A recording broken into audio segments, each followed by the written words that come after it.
1805 жылы австриялықтар Наполеонға қарсы соғыс ашып, жеңіліс тапты. Қасиетті Рим империясының әскерін императордың өзі Франц II басқарды. Сонымен қатар ол Австрия императоры да болды. Ол бұл титулды өзін Францияның императорымын деп жариялаған Наполеонға қарсы әрекеті болды.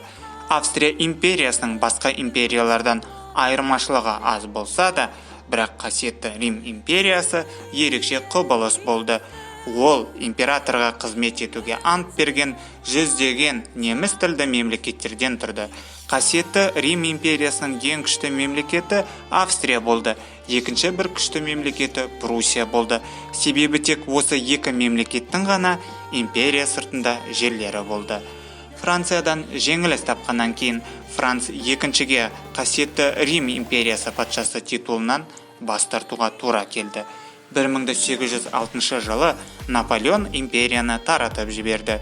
Көптеген ұсақ мемлекеттер Наполеонның марионеткасы болған Рейн одағына қосылды. Одақ тұрғындарына бұл жағдай ұнамады. Француздарға деген халықтың ашу-ызасы күннен күнге арта берді. Айтпақшы, сол уақытта неміс деп неміс тілінде сөйлейтін адамдарды атады. Яғни немістер Германия мемлекеті пайда болмай тұрып болды. Олардың тілдері бір болды, бірақ діні, шаруашылығы, саясаты әртүрлі болды. Наполеон Ресей жерінде жеңіліс тапқаннан кейін Пруссия мен Австрия қайтадан Францияға соғыс жариялады. 1815 жылы Франция түпкілікті жеңіліс тапты. Сол жылы Вена конгресі өтті. Конгресс шешіміне сәйкес бірде-бір ел басқа елден күшейіп кетпес үшін мемлекеттердің күштері арасында тепе-теңдік орнатылды. Бұл жүйенің авторы Клеменс фон Меттерних болды.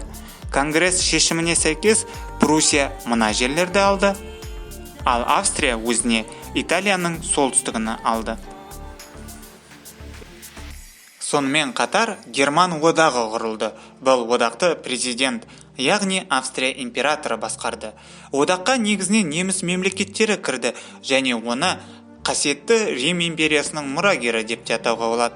Герман одағы Франция, Ресей сияқты державаларымен салыстырғанда әлсіз құрылым болып саналды. Одақтың әлсіздігі тұрғындар арасында мемлекеттердің тек біріккен жағдайда ғана күшейетінін түсініп, сондай талап қоя бастады. Пруссия королі неміс мемлекеттерінің бірігуіне мүдделі болды. 1819 жылы Пруссия кедендік одақтың негізін қалады. Австрия бұл одаққа кіргізілмеді. Сондықтан одақтағы сауда гегемоны статусына Пруссия ие болды.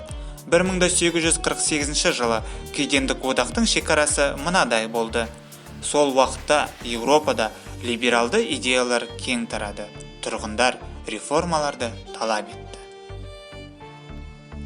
Австрияда көшеге шыққан халықты Меттернихтің бұйрығы бойынша аяусыз басып жаныштап отырды. 1848 жылы Герман одағы территориясында көтерілістер басталды. Меттерних көтерілісті басуға шамасы келмей елден қашты. Ал Пруссиядағы көтерілістер Зеңбіректің күшімен басылды. Либералдардың ойынша реформаларды барлық неміс жерлерінде жүргізу қажет болды. Сондықтан неміс мемлекеттеріне бірігу қажет болды.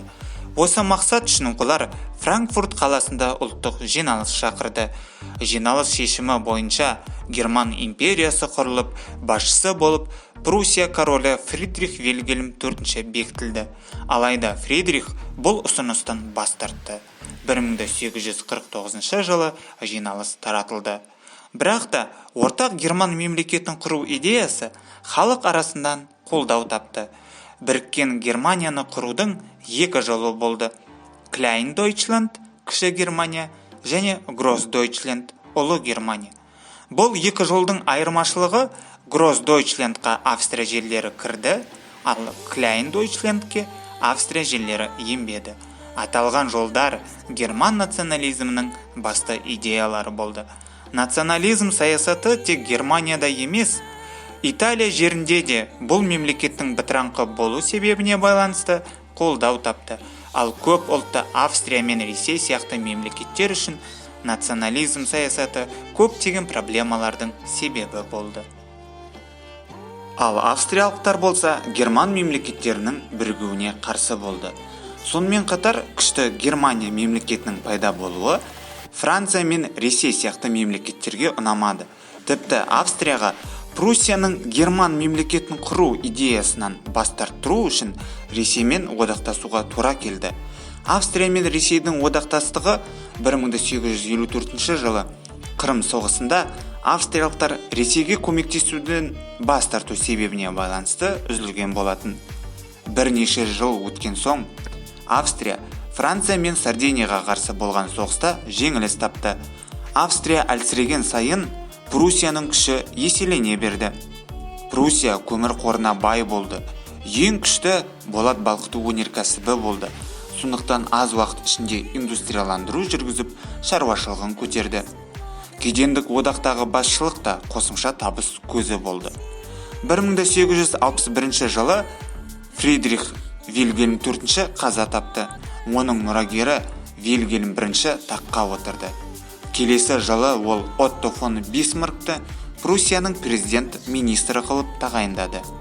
Бисмарк либералдарға қарсылық көрсете білген өте талантты саясаткер болды. Ол солтүстік неміс жерлерін бір мемлекет аясында біріктіргісі келді. Ол үшін оған Австрия мемлекетін Герман одағынан шығарып тастау үшін сылтау керек болды. Бірақ алдымен Бисмарк армия санын өсіріп, оны жаңартты. 1864 жылы Дания Шлезвиг пен Гольштейн жерін аннексиялады.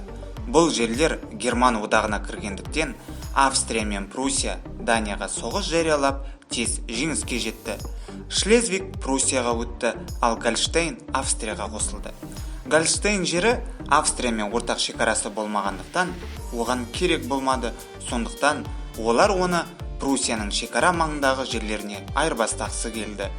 Бисмарк австриялықтар ұсынысынан бас тарту соғысқа алып келетіндігін біліп, басқа Еуропа мемлекеттері Австрия жағында соғыспас үшін қолынан келгенінің бәрін жасады.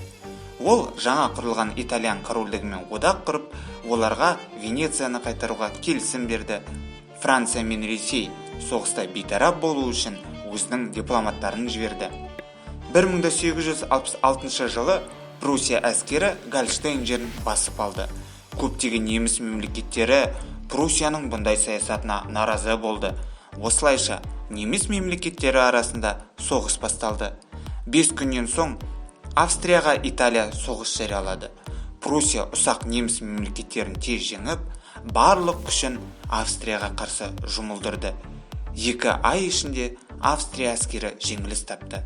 Бұның басты себебі пруссиялықтардың жаңа қарумен қамтамасыз етілуінде болды. Австриялықтар итальяндықтарды жеңсе де, пруссиялықтардың қарқынына төзе алмады. Пруссия мына жерлерге ие болып, солтүстік Герман одағының құрылғандығы жайлы жария етті. Венеция жері Италияға өтті. Пруссияның күшеюі Францияға ұнамады. 1870 жылы Пруссия принці Леопольдке Испания тағына отыруға ұсыныс жасалды. Француз императоры Наполеон III Испания мен Пруссияның жақындасуын қаламады. Сондықтан Леопольдтың тақтан бас тартуын талап етті. Бұған жауап ретінде король Вильгельм I Бисмарк арқылы депеша жіберді. Бисмарк депеша мәтінін Вильгельм I Наполеонның намысына тиетіндей өзгертіп жіберді.